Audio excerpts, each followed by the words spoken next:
সে বড়ই খিটকেলে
গ্রাম ছাড়া ওই রাঙামাটির পথ, শহরের গলি রাজপথ ছেড়ে, শহরে ব্যস্ত জীবন ছেড়ে প্রকৃতির কোলে এক দুদিন কাটাতে আমরা চলে যাই রবি ঠাকুরের দেশে।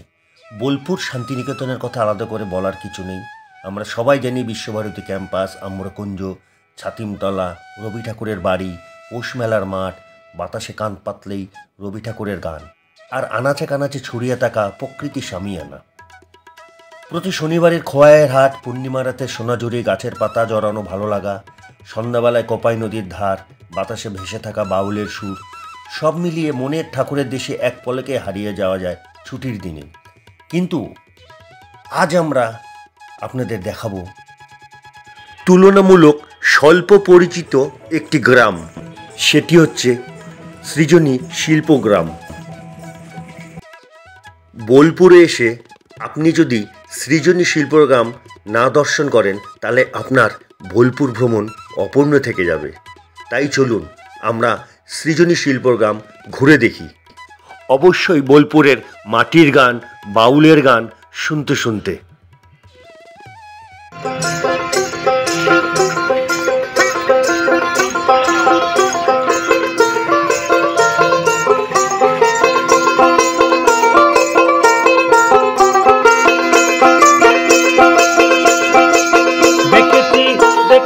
রূপসাগরে মনের মানুষ কাঁচা শোনা, দেখেছি রূপসাগরে মনের মানুষ কাঁচা শোনা। ওগো তারে ধরি ধরি, তারে ধরি ধরি, মনে করে ধরতে গেলে ধরা দেয় না, তারে ধরতে গেলে ধরা দেয় না। দেখেছি রূপসাগরে মনের মানুষ কাঁচা শোনা, দেখেছি রূপসাগরে মনের মানুষ কাঁচা শোনা।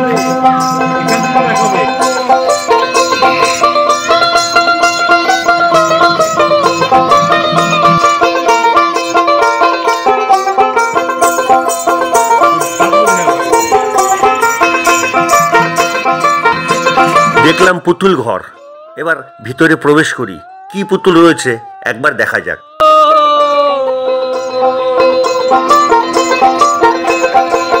এ মানুষ চেয়েছে, এ মানুষ চেয়েছে, ফিরিতেছে পাগল হয়ে। এ মানুষ চেয়েছে, ফিরিতেছে পাগল হয়ে। মরমে মরমে জ্বলছে আগুন আর নিভে না।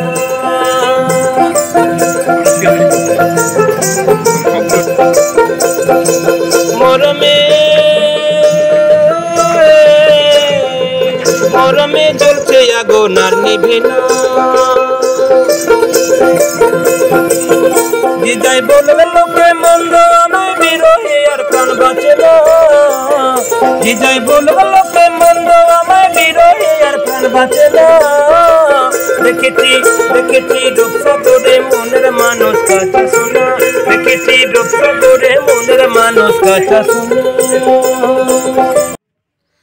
সৃজনী শিল্পগ্রাম হল পূর্ব ও উত্তর পূর্ব ভারতের রাজ্যগুলির মানুষের জীবনযাত্রা শিল্প সংস্কৃতির এক অপূর্ব সহাবস্থান।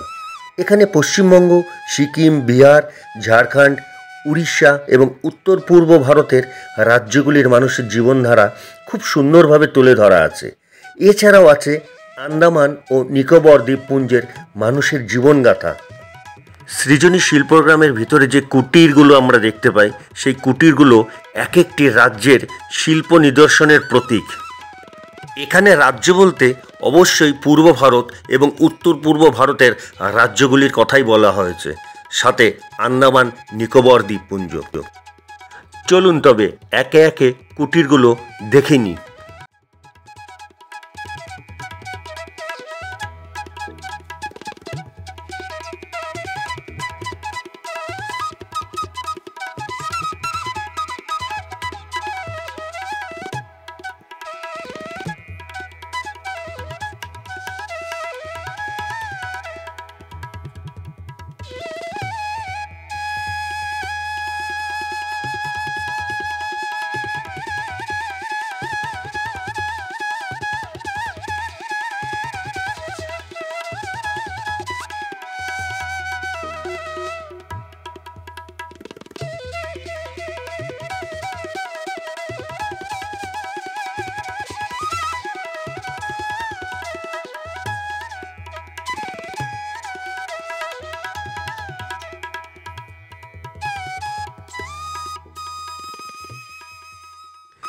সৃজনী শিল্পগ্রামের ঠিক মাঝখানে রয়েছে একটি বড়সড় পুকুর, আর গাছের ছায়ায় সেই পুকুর পাড়ে বসলে আপনার দিন কেটে যাবে।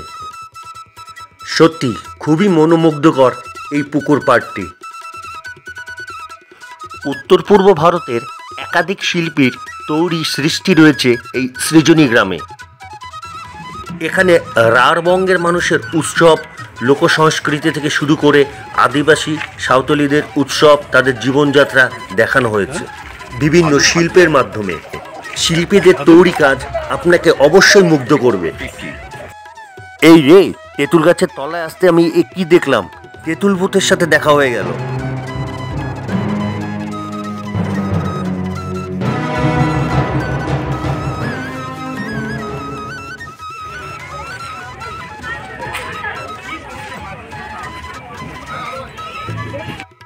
এই সৃজনী শিল্পগ্রামের মধ্যে রয়েছে বেশ কয়েকটি দোকান, যেখানে বিক্রি হচ্ছে নানা ধরনের অলংকার এবং জামাকাপড়।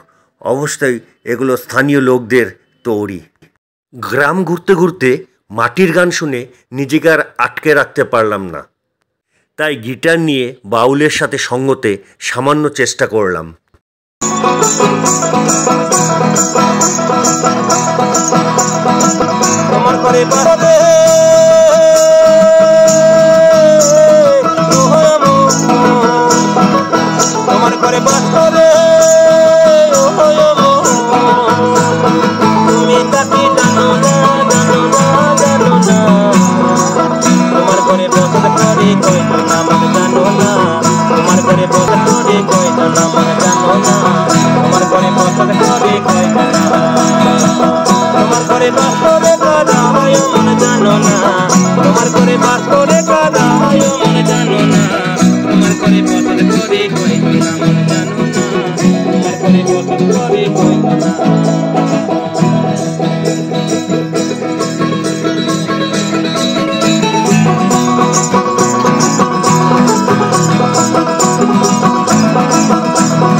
কেমন লাগলো অবশ্যই কমেন্টে জানাবেন। ভালো লাগলেও জানাবেন, খারাপ লাগলেও জানাবেন। এবার একটু চায়ের নেশা লেগেছে। চা খাওয়া হয়ে গেলে এখানকার মূল আকর্ষণ সেই আদিবাসী নৃত্য দেখে নেওয়া যাক।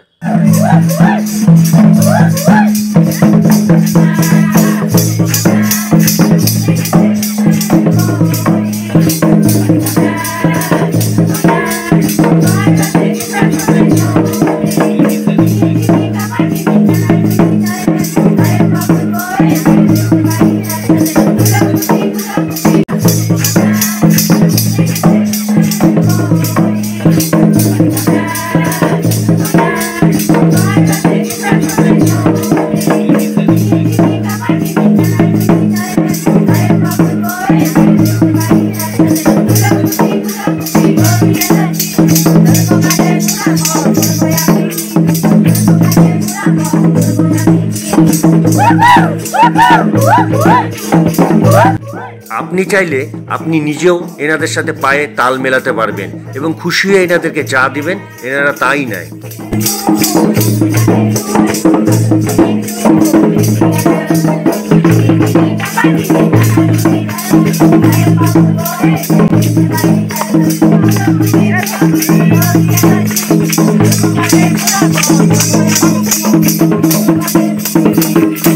এই প্রসঙ্গে কিছু তথ্য দিয়ে রাখি। এই গ্রামটি বোলপুরের খুবই কাছে, আপনি চাইলে টোটো নিয়ে আসতে পারেন এবং গ্রামটি ঘুরতে ঘণ্টাখানেক সময় লাগবে। এখানে কিন্তু প্রবেশ মূল্য আছে এবং যেটি খুবই যৎসামান্য। এখানে আপনি ফ্রিতে মোবাইলে ভিডিও করতে পারবেন। মোবাইল ছাড়া অন্য ক্যামেরায় ভিডিও করতে গেলে আপনাকে পয়সা গুনতে হবে।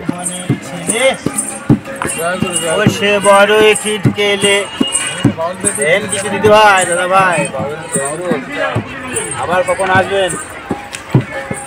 একজন ব্রাহ্মণের ছেলে।